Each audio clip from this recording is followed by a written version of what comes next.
Greetings, y'all. It's your knock, Peter Mata, and welcome back to another Golf Stories podcast. I believe it's episode 7. Episode 7. Episode 7 already. Yes, indeed. Of course, joined here by PGA Tour caddy Daryl Atten, who's brought a +1 with him. Daryl, what's up, man? What's up, dude? I'm here this week at the Honda Classic. I'm caddying this week for Chris Stroud, helping him the next, week or two. So that's exciting. So, no picks from me this week. I'll just give you a little bit of details on the golf course. But other than that, this exciting show is brought to you by my amazing friend, Adam Harding, who is a ping technician, builder, magician, anything you want. But he's the guy behind the scenes that, you don't really hear too much about. But for me, it's amazing what they do. So, Adam, welcome. Hey. Awesome. Thanks, guys. Yeah, excited to be here. I appreciate you guys having me on here. Absolutely, man. As the title indicates, it's talking with a PGA Tour equipment guy. He works for Ping Specialist. He's a truck driver.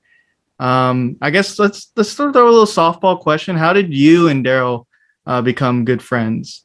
Since Daryl's the one responsible bringing you here. That's right.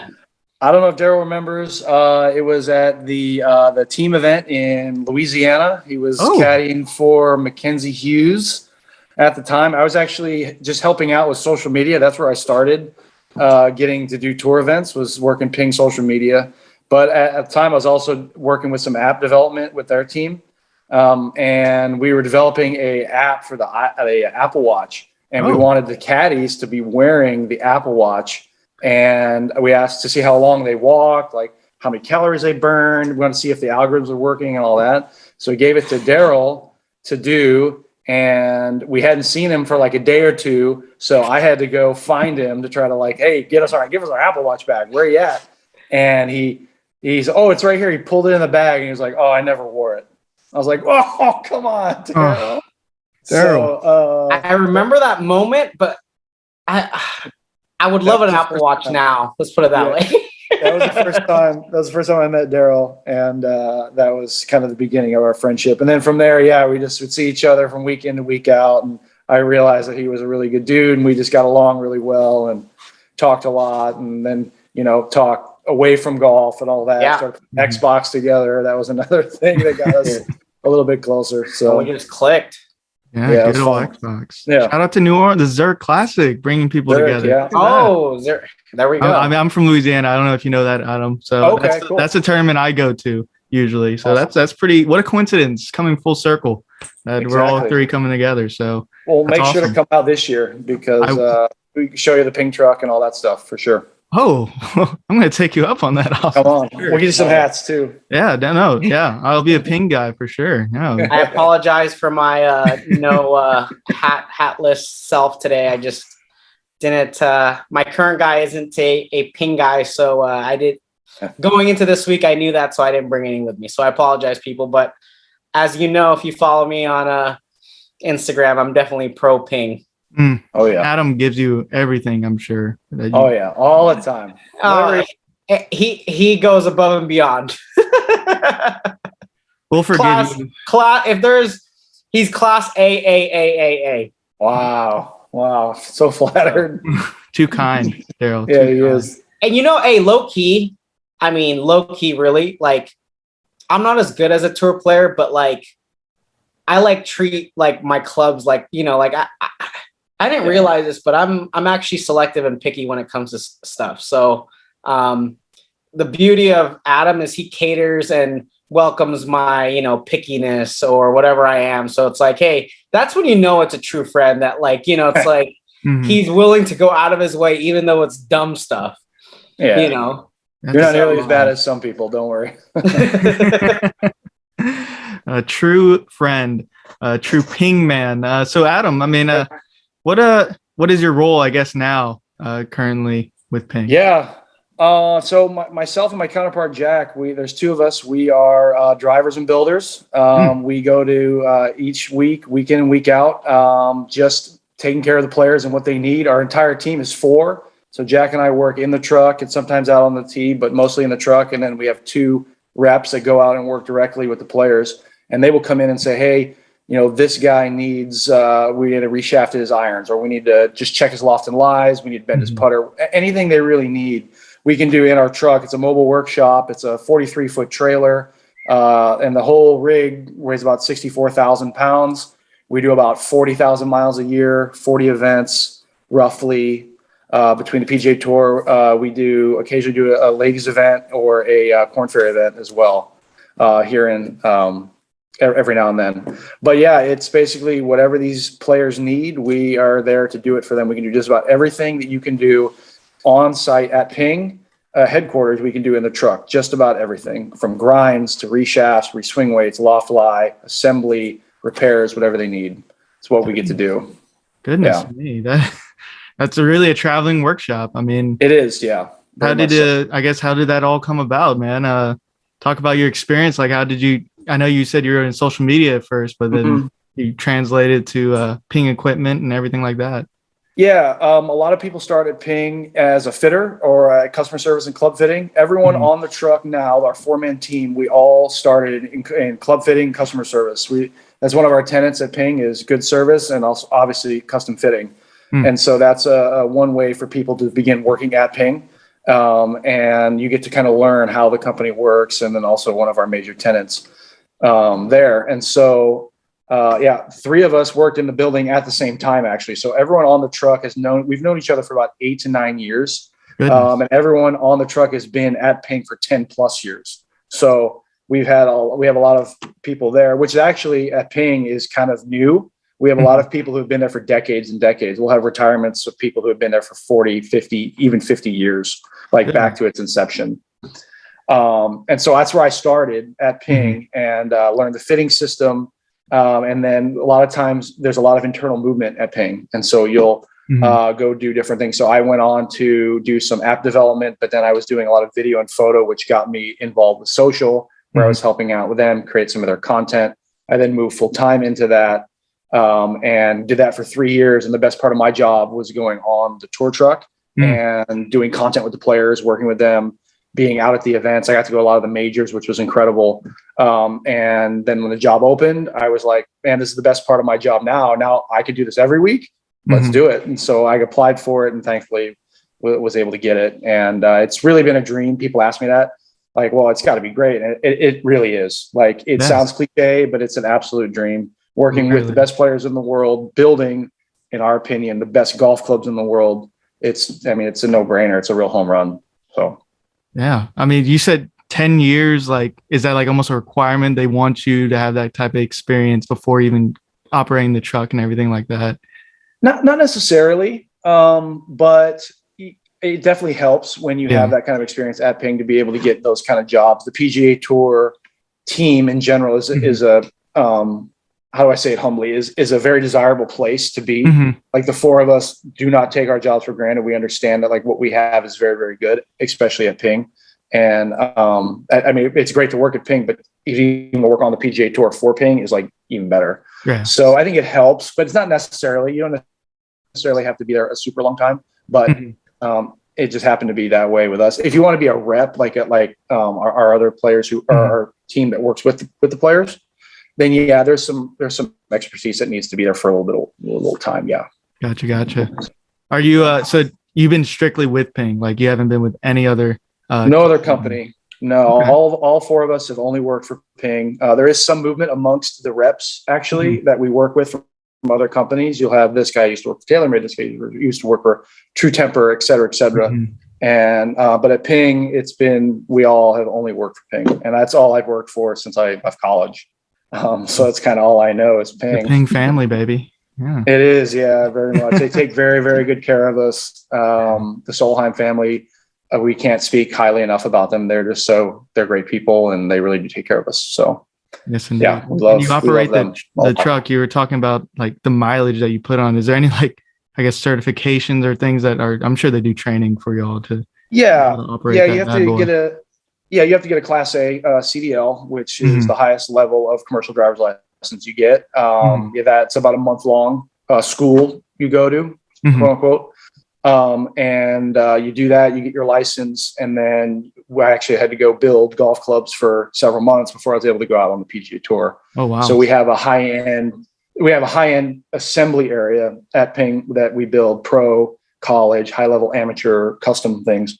And so I got to learn in there. I had a little bit of experience in the past, but that was the place I had to go for a few months before I was able to then transition out on the PGA Tour to do that. So, and it's a learning process. You learn something new every day, whether it's grinding or new equipment that is coming out, things like that. It's really, you continue, you have to be willing to continue to learn and get better and better. Yeah, so, and adapt and everything like that. Man, I mean, I didn't know that. That's actually pretty cool that like they basically make you go and make clubs basically before you even get a chance to even touch tour player stuff in a sense. So that's pretty awesome. And even from there, like certain players you have to build a rapport with before they'll even and before I won't name any names. Don't even mess with me. You know? We have some very particular players that are like, are you sure this guy knows what he's doing? And you kind of have to like give them some time to like really build a relationship with you. So that's this is some interesting stuff. I mean, that's awesome that we have you on here. I guess what are some typical things the tour players ask y'all to do? Do you like speak with them personally? I know you said there's reps. Do they kind of go in between them or they go up to you directly? How does that work? It depends. Yeah. A lot of times guys will just come straight to the truck. Great examples. A guy like Seamus Power, recent PGA Tour winner. He gets his clubs checked just about every week, just to his irons, just to make sure they're the same from when they were last week. And he gets a lot of regrips. He's the guy who probably wants it the most. And I could say he wouldn't be upset if I told anyone that. He's such a good guy. We have a really good relationship with him. And he's very easygoing, takes us out to dinner, things like that. So, but right now as we all know, with what's going on with supply chain, we are having issues with grips. And so he's actually been really good about not asking for grips every single week because we're actually have a very limited supply of what the grip he uses. But you have guys come in just directly. Hey, when he comes in, all right, when Seamus Power comes in, he wants his loft and lies checked and he wants a regrip. But lately he's been letting it go a few more weeks, in between regrips. Yeah. Or like a guy like Carlos Ortiz, who's a non-ping guy who comes in every time he comes in, loft lie check every week. You check them. So nice. So those guys will come directly in, but it's mostly, I would say 80 to 85% of our work is done by the reps who come in and say, hey, Lee Westwood is looking for a different driver, or Louis Oosthuizen is looking for a 5-wood this week, or this is something we did for him this week. So anyway. Yeah. So, I mean, I do know like during tour stops, like I guess the Wednesdays, they like lay out like putters on the green and everything like that. Do tour players ever like actually just look at that and just change it? I guess what is the point of that? Is that just to demo some clubs with the players and see how they like it? Yeah, we have a tour bag out there. We have our putter guy. His name's Tony Serrano. He's an engineer. He's been at Ping literally longer than I've been alive. Those are one of those examples. Wow.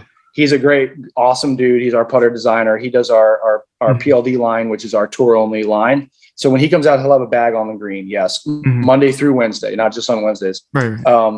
And yeah, you'll have all the different brands will have theirs, and that's literally just if a guy's struggling, the first thing they think, let's change putters. So they'll see all the different brands out there and they'll try them. And they'll come up to us. Hey, what do you got? All things like that. And guys will throw them in play right just like that. Right there. Some guys are very, very particular, especially when it comes to putting. But other guys, if they need a change in mojo, they'll do it. And you guys know how that can be. If you're struggling with your putter and all of a sudden maybe, hey, you tweak it a little bit and now all of a sudden it's good. You get maybe it might just literally be that you made a change that helps you mentally start to roll the ball a little bit better. Can happen. Yeah, but I love ping putters, and that definitely is a thing where you go from one putter and then actually you go back. It's almost like you just need you forgot what you loved, so you just need to remember it again. That's pretty cool. I guess what are some unorthodox things that some players have asked you for? I'll start by saying we've had an interesting trend in high lofted metal woods actually lately. 7 and 9 woods. Yeah. Even 9 woods. At the US Open at Torrey Pines, because of the rough, we built a ton of 9 woods and 7 woods for people. And they went and play and they were playing because you wouldn't actually think that fairway woods are good in heavy rough, but they're actually better than irons and our hybrids because of the mass that you can get behind the ball. You can move that grass out of the way, and you can get the ball airborne a little bit better.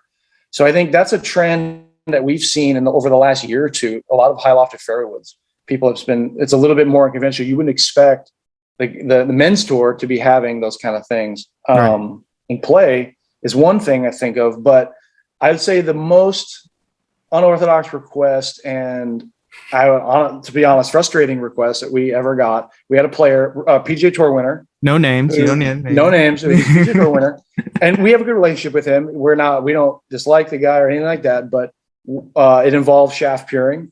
He has all of his clubs puring. If anyone isn't familiar with what puring is, it's a machine that you put a shaft into, and it shakes it and it measures it, and it will tell you where what they call the spine is on the shaft. And people will say that if you have to line the spine up perfectly along the back of the iron, so that when you grip it and the head, all that is in a line, and it's going to load more consistently.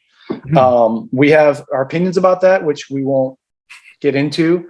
We don't do it on the tour truck, so you can kind of see that we don't really see the benefit to it, but there's a whole business model around it, and I don't want to. It's a sensitive subject, of course. Yeah. I don't want to say anything bad about someone's business, but anyway, so this player believes in it very much, and so we had his irons. He's like, these just don't feel right. Could you guys take these shafts out of my irons, re-pure them, and then put them back into the club? So that involves us literally burning the heads off, drilling out the shafts, drilling out the heads. It's a very, very long process that, in our opinion, probably isn't going to make a difference. But we went ahead and did it. And I mean, reshafting alone takes some time, but then have to take it over to the truck that does the puring with some shafts that are already used and put them back in the club when that process has already been done. So it was a little bit on the frustrating side. And then he has to test it again. He has to test it, and they're like, "Oh yeah, that's way better." You're just like, "Okay, please say it's way better." Right? It could be a mental thing. It could that helps them, but we were a little bit frustrated by it. But as long as we're out there, it's our job to work with these players and make sure they are ready to play at the highest level. So we're going to do what we can to help them out. If that's what they need, we're going to do it. Okay. And that was one of the ones that we were just like, oh man, okay. So, already. But we went ahead and did it anyway. So that's good. I mean, he's a PGA Tour winner, so correct. He's done. Did it help afterwards? I guess. It was before his win. So. Oh, okay. So hey, there you go. It could have been the set that we did that he went on to win. So. Alrighty. So hey, it helps. You say Carlos Ortiz isn't like a Ping guy, but he came into a truck. Do guys not from Ping, do they have is that like a common thing on tour? Yeah. They come into the truck? Carlos plays our irons and occasionally will play our driver. He's played our irons for a long time. It is pretty common. We work, I would say probably if we say we have 15 to 18 Ping staffers in the field, we probably have 15 to 18 other guys that play our driver, our irons. So probably double, I would say, play our other things, and they'll come in to talk with us quite a bit. And that's fine. We want guys to play Ping, want to play their best. That's our tagline. Right. And we'll help them out. I mean, if you're in the field, we're helping you out. Weeks like this week at the Honda, we have a lot of guys who are in the area who aren't on the PGA Tour, and we did some work for them. And those are a little more interesting. You're not really in the field or even on the PGA Tour. So it's but if they have Ping product, we're going to try to help them out because that's just why we're there. And, that's what we do. But there are quite a bit. And for us, that's a testament to our product. If you're playing it and we're not paying you, I mean, that you must believe in it. So we don't mind that at all. Strongest testament right there. Yeah. Right. Correct. Absolutely. What is some advice that you would give to someone if they wanted to get into a position like yours? Oh, wow. I would say to mess around with experience. Yeah. I mean, I'd say patience. Unfortunately, there isn't really a tried and true way to get into a job on the PGA Tour. It takes working for a manufacturer is one way. If you want to be a club builder, having club building experience, which is weird for me saying because I had a limited amount of club building experience before I got into this job. But I guess I'd say you have to be willing to learn. You have to be patient because these jobs don't open very often. But just getting a job at a equipment manufacturer is number one. I mean, obviously you have to do that because that's where you start to build the relationships with people. And a lot of the guys that are in the positions we were in are always coming up, talking to us, asking us questions, trying to get to know us because they know, hey, like, I like this job. I want to do that. So the only advice really is to, if you want to work in golf, if you want to work on the PGA Tour, working for a manufacturer is something to do, but that's easier said than done. It can be tough, but there are positions that are open. And I think a lot of people sometimes struggle with, well, that's not exactly what I want to be doing. And it's like, most of us took the job because we just wanted to work for Ping. Like I would say all four of us at Ping did that because it's like, yeah, we didn't want to be answering phone calls or talking to, consumers for hours on end, but that's what you have to do because you learn the system, you learn the product, and then from there, more opportunities will open. So I think patience is definitely the one to do. But like I said, being willing to learn and learn from the other people in front of you, like how they got to where they are, but also like just doing the job that you have to the best of your ability. We've seen some people who will be like, well, I don't really care about this job so much, and they kind of fizzle out. But if you're doing a job, do it to your best ability that you can so that you impress the people that you're trying to get toward. I guess is kind of what I would say. Work your way up. Yeah. I mean, if you have to start small, start small. I mean, you work your way up. Exactly right. Yeah. No, that's right. So that's what you got to do. What you got to do. And Adam did it. Right. He's a testament. That's right. We did it. Like I said, all four of us worked in the fitting department at one point. We were all answering phone calls. I mean, we'd answer 100 phone calls a day in the customer service center. It's like, we didn't think we'd be doing that out of college, but we were because we wanted to be there and we wanted to work at Ping. And like, that's what you have to be. You have to be willing to do that. Like, you're just not going to walk in and be a vice president. You know what I mean? You're not going to just start building clubs for, Billy Horschel or something like that. Yeah. Sure. Correct. Well, this is all good stuff. I guess I got a random one for you. Okay. My dad and I, we love tinkering with clubs, and I know you kind of mentioned it with Seamus Power getting his clubs checked. I mean, we call it like clubs getting misaligned or off, like after hitting them so many times. Is that something that you deal with tour players? Like, like for instance, on a hard pan lie, and you hit down on it, after so many times, you'll see that the club face starts to close. Is that something that's really relatively common that you see? Or are we just completely just off our rockers? Well, I mean, our guys get their clubs checked so often. I would say for an average consumer guy, especially if you're hitting off mats, at a driving range, I would say it's definitely worth your time and money to go get your clubs checked every 6 months to a year. Our guys are playing in the best conditions on the best golf courses. They get their clubs checked so often. They do at times get misaligned. I would say loft lie is the most thing is the thing that's changed the most. And a lot of times you'll see it when they're traveling, the club's banging around, getting hit, getting thrown on the ground by the airlines and things like that. They're not always the most, they don't really handle them with care very often. But I mean, from week to week, we don't see a big difference. If you see a guy every couple of months, you might see a difference in lie angle and loft. So I think it's definitely worth your time to get them checked. Probably every, like I said, 6 months to a year, just to make sure everything's in line. And I would say we see the most fatigue in metal woods. You'll see it in drivers, especially with obviously we're working with players that hit 180, 190 mile an hour ball speeds. And you'll see clubs get progressively hotter. It's just kind of how it works. And eventually they fail and things like that. And so that can definitely happen for the average consumer. That's actually a good thing. I mean, they go out and beat balls and their driver gets a little bit hotter. Like that's a good thing there. So I would say we see that more often than you would see, say, your irons. But yeah, you hit a tree root or you hit a cart path on accident, you definitely can damage your club. You can tell, yeah. Yeah, that can happen. Our clubs are heat treated to be able to withstand a lot of impacts like that. I know a lot of clubs are that way. Ours are pretty rigid and they're hard to move. Like if you've ever been to Ping, you've ever seen a video, we have a clamp we put it in and we have a hammer, a mallet that we just hammer on the club. Yeah. Some of them, like our forged irons that are our forged blades, those will move. But some of our other irons, you really have to hit them hard to be able to move them. More of our consumer grade, higher handicap clubs, you really have to hit them pretty hard to be able to move them. That's with it being the hosel being gripped in a vise. So a club impact, it can change it maybe if you hit like a really hard, like a rock or a tree root. But your day-to-day rounds of golf, you're probably okay. If you hit off mats every day, I would definitely go more often than if you're hitting off grass. No, my dad, he hammers away at it. He's such a tinkerer at the club. He puts a carpet down on concrete and kind of like pats it down.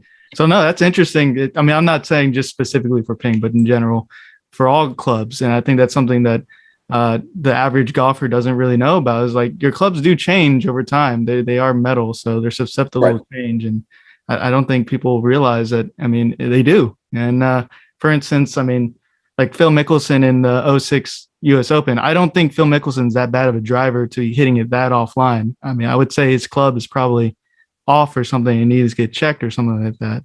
Yeah. So I think it's pretty interesting that, I mean, it does happen on the PGA Tour as well. Yeah. Oh, yeah. Yeah. So no, this is I mean, that's pretty much all the good questions I guess I have that come to mind. Daryl, I mean, got anything that you ever wanted to ask your buddy about his job? I know you've asked him probably a lot of different things before. No, for me, I mean, I don't know if he notices it from my end, but like for me, I really admire what they do just because like, just the, preciseness and just, for me, like I said, it's a little bit of, just watching them build and, all that stuff. Like for me, I love seeing it. Like I'm an equipment junkie. I am, but I'm not. Like, I think I like equipment, but I don't personally change a lot in my personal life. So I don't know what I am, but I love to know what's new. I love to know the process. And I just, that stuff, like I said, I definitely trust Adam with my clubs 100%.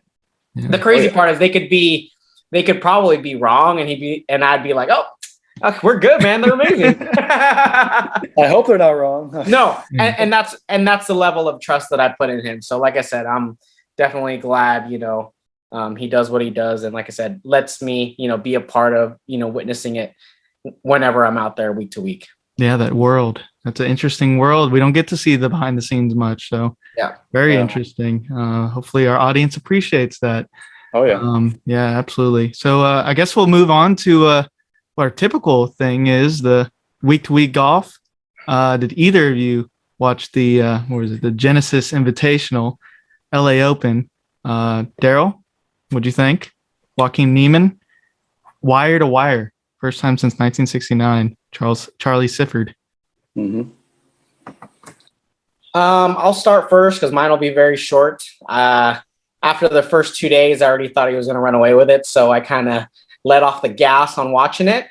Obviously, it wasn't. It was a runaway, but not as runaway as we were assuming. But I think he had it in the bag after 2 days.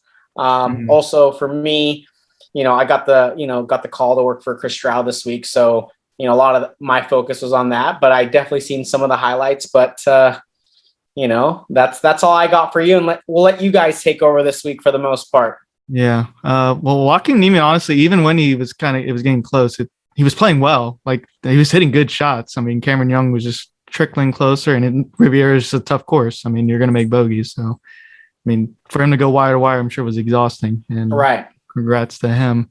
Adam, did you watch it at all? I don't know if you had any comments on the Genesis. Yeah. Well, Joaquin's our guy, ping guy. It is true. And so we were locked in. Group text was blowing up the entire time. We have a group text with our guys that we work with, obviously. And I was locked in. I mean, Joaquin's such a talent. He's so good at golf. And he's such a great guy too. He's young. He's got a lot of talent. Yeah. We see him as a guy in our stable that can win multiple majors. Like that's how much we believe in Joaquin. Yeah. And we think he can do it this year. Maybe not multiple majors this year, but we think with his performance at Genesis, that demonstrated that he can win in a great field at a hard golf course that's playing very fast, which is a certain place in April that we all love to see. So not going to throw any predictions out there. But one of these. But we believe that he can be one of those guys that comes out and can win multiple times in those major championships, and not just we think he can win any of the four. Like that's how we are. But we were locked in. Obviously, loved watching him dominate on Thursday and Friday, and then he got in the house on Sunday, and that's all he had to do. So beautiful course, and he played so great. We're so excited to see him do that. Yeah, absolutely. He's a talent. His mentor is Sergio. He looks exactly like a young Sergio.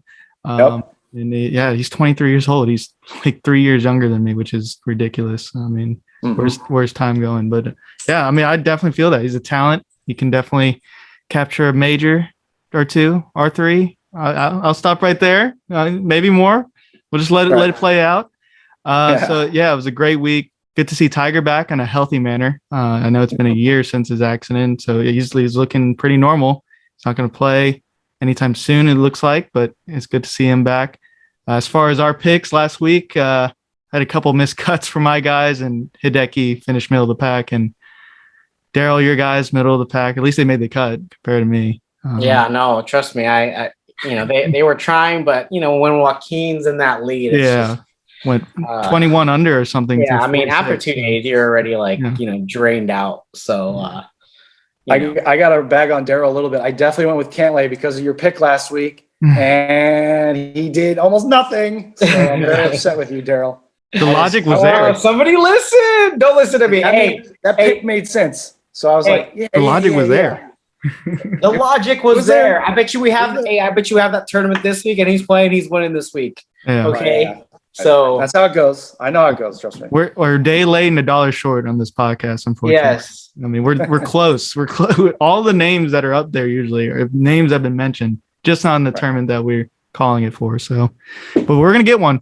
We're starting. I'm gonna stay out of it this week, then. Okay. All right. Exactly. You happy? I'm gonna stay out of the picks this week. Exactly, as you should. Jay Monahan, our beloved viewer. He's not gambling. He's not doing anything this week as a caddy, so he's all good.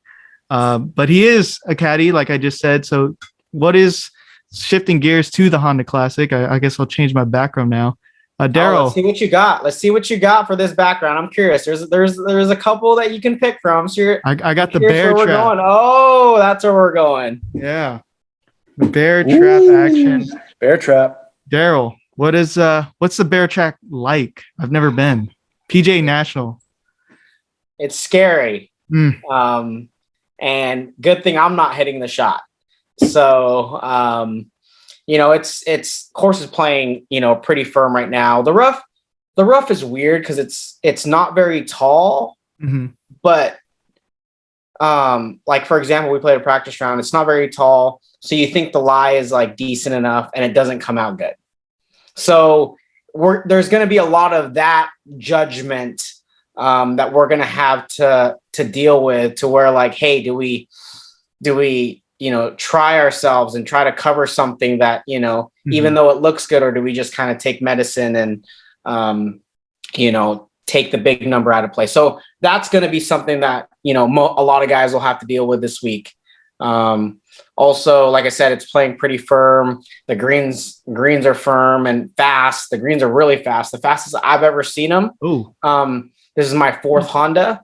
So it's going to be, I haven't looked at how strong the winds are, but the winds definitely play a factor around this place. And what I like about this place is a bomber typically isn't, even though like you'd like to be long, but a bomber isn't really, the favorite. So I think everybody for the most part, is in the mix here, but it's still a challenging in the mix. It's not, and it's normally not a birdie fest. So that's what also helps being with everybody in the mix. But like I said, I'm looking forward to it. The weather looks to be nice, so that's always a plus. And it's the Honda Classic. Yeah, I was about to say the weather does look pretty nice. So. Weather looks pretty nice, so we'll try to attack this trap. However, 16, 17, 18. By the way, folks, there's the bear trap. It's brutal holes. Right. So it's like I said, I'm looking forward to it. So we'll leave it up to you guys to make these challenging picks and go from there.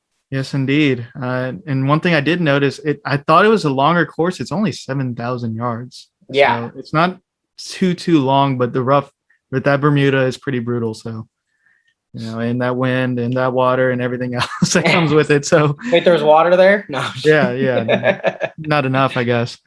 uh, But yeah, I guess moving to our picks, Adam, you're more than welcome to join. We usually do the dark horse, contender, winner. I guess you're the special guest. I'll let you go ahead and do your thing with the dark horse first. Who you got?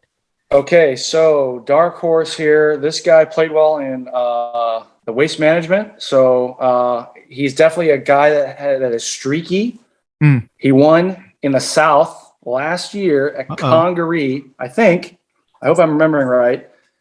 So I'm going to take dark horse Garrick Higo, if anyone knows who that is. Yeah, he won Congaree. That is correct because I was there. No, dude. We're thinking alike. Oh no, Garrick Higo. Garrick Higo. You were first. He is my dark horse as well. He's like 81 or 101, something like that. But yeah, Congaree. He's got wins on the European Tour, 3 of them. DP World Tour, excuse me. And then 1 on the PGA Tour last year. He's won on everywhere pretty much. So he's a grinder, and he's only 22 years old. Another young freaking gun. My goodness. So I like the pick as well. I mean, obviously he's my guy. So great minds like there. How about your contender? All right, contender. Hopefully, don't tell me we got them all the same. That would be hilarious. Well, so this guy plays hard golf courses well. I'm actually going up tomorrow to watch him with his family. His family's in town. Okay. He's from the land of the red and white, which is Canada. Daryl's old buddy, Mackenzie Hughes, is my pick. Mackenzie Hughes. Okay. And has good history at the Honda Classic at PGA National. So I'm going with Mackenzie Hughes. I like it. Mac. You got to let him know, Daryl. Let him know. Oh, yeah. Hey, real tidbit, I seen Mackenzie today, and I said, hey, man, you're going to have a gallery tomorrow. Adam's going to come watch you. And so I'm going to be so nervous. That's literally what he said, walked away. And that was funny how it all, like I said, I never knew you were going to pick him, but yeah, it worked out in this sharing moment. So there you go. I like it for Mackenzie Hughes. A nice. Like I said, that's awesome. Like the marquee group this week with Brooks and Joaquin. I mean, that is very stepping up in the world, baby. Let's go. I know. Let's go. He is, and he plays well in those big groups. You guys played. I think you guys played with Tiger. Was it at Players, Daryl? Yeah, I remember that. You guys. I wasn't there at that year when he did, but I played. We played with Tiger. At Torrey Pines in 2019, and he was our front nine. He was 5 under through 9. So rises to 1-3 putt. 1-3 putt. He does. So he loves the moment. He's not afraid of big crowds. Nope. He played well in front of those big crowds. So that group shouldn't intimidate him at all. Yes, indeed. Nope. I like the pick. I didn't pick him. So okay. We're separated on one of them. Dodged a bullet there. Yeah. It's my guy, 50-1. Winner of the Byron Nelson last year, beat my guy Sam Burns in it, but he runs red hot when he's got to go. And KH Lee, ball striker, just bonanza. Doesn't putt it great, but like I said, at Byron Nelson, when he does putt it, it's red hot. So I like KH Lee. Fun fact, I bet on Tony Finau in my first bet in Vegas, and he won Mr. 3000. My second bet in golf was with KH Lee when we were leaving. So we actually drove back from California to Louisiana because of Hurricane Ida. If KH Lee had won that following week, it would have been $20,000 and I would have drove to Las Vegas. So, but I didn't, of course that didn't happen, but just fun fact about KH Lee. Maybe this time he will get it done for me. So he's my contender pick, 50-1. So, Adam, he played well at Waste Management. I think he was leading or close to the lead after round 1. Yeah. So, I mean, it's trending.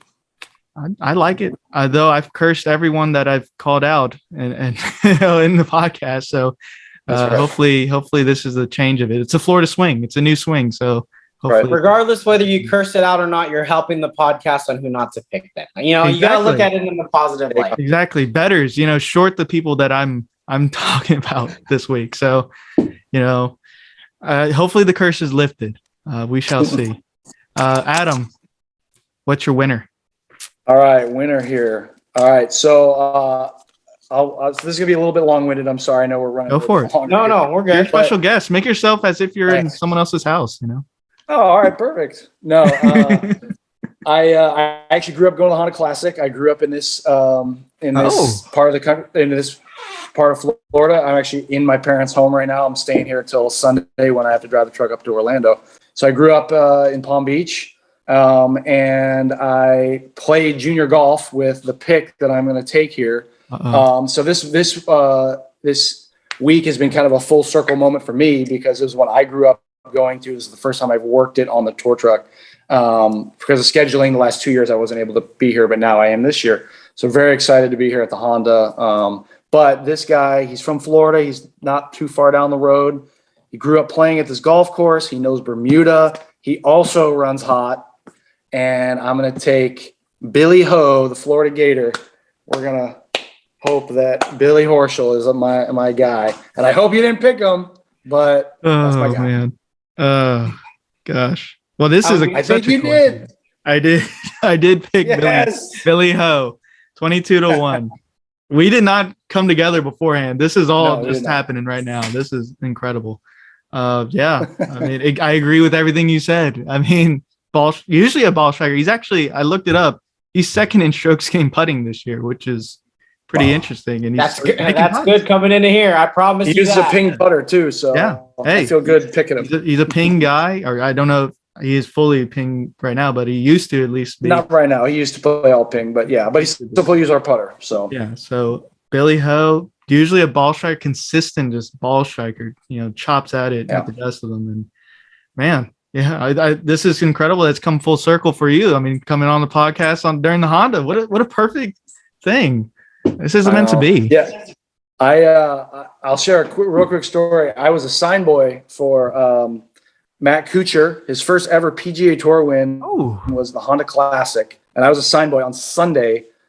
He shot 30 on the back nine and ended up winning the tournament. It was his first ever PGA Tour win, way back. I mean, this was when I was 14 or 15 years 20 old. years ago. It was a long time ago. There you go. So I was a sign boy. It was incredible watching him, and that was really fun. So yeah. On this golf course, a 30. No, sorry, it was at TPC Heron Bay at the time, which is down in Coral Springs. Which actually, I don't think is even a golf course anymore. I think they shut it down. They moved it. So, but yeah, it's still the Honda, still in the same general area, but that was at Heron Bay. Matt Kuchar. So really awesome to see that. Fun fact. Daryl, he stole the story for the week. Yeah.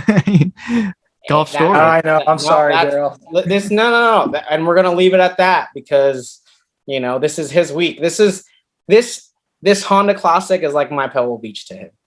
Yeah, exactly. I tell you what, this is all meant to be. Y'all met at the Zurich Classic. That's my place. Yeah, so on the Honda. When you during that week for you, we'll go about that. So yeah, absolutely. So this is that means there's going to be a win between Garrick Higo or Billy. I feel it now. One of them is going to magic. We're going to speak into existence. They're going to be in a playoff. So one of them. Exactly. Yeah, not quite the 16-man playoff we just saw at the Monday qualifier. That was bananas. Yeah. So. No, this has been fun, Adam. I mean, I hope you enjoyed it. I hope you would want to come back on. We would love to have you again. Yeah. I mean, awesome. This would be great. Appreciate your amazing time. Yeah. Appreciate your time. Absolutely. Yeah. Maybe Zurich or something. We can do it. We'll do it in the same room. Yeah. Let's do it. I'd be down. There we go. Yeah. No, this has been good. Audience, do your typical thing, comment below. Maybe you have some questions for Adam. I don't know. Maybe I'll shoot him some questions that y'all have, and maybe we can get them answered. So whatever y'all got, hopefully our picks turn out actually at least make the cut, please. At least, we've been cursed for so long. We need to take the lid off. But it's been fun. Enjoyed it, guys. If you got anything else, please. Daryl, nothing? I mean, I'm just excited for the week for my end. Like I said, good to be here, and like I said, glad Adam could join us and grace us with his wealth of knowledge and the day to day things he goes through. And if I haven't thanked him enough, thank you for all the club stuff that I have you do for me as well. Man, give me misty here. Man, getting sentimental here. No, yeah, exactly. That's awesome. Yeah, and Adam, appreciate it. Anything for last thing from you, Adam? Adam, yeah. Anything you want to? No, thank you guys. Yeah, I've really enjoyed listening to y'all. I appreciate you guys having me on here. It's been really great. And yeah, let's see if we can get a win this week. Another ping win would be great. Not one of ours. Let's get a ping win. It's back to back. That'd be awesome. Yeah, man. Let's come on. You're the lucky charm. We gotta get it. All right. Yeah. So yeah, audience, like, subscribe, comment below. Your words mean something to me.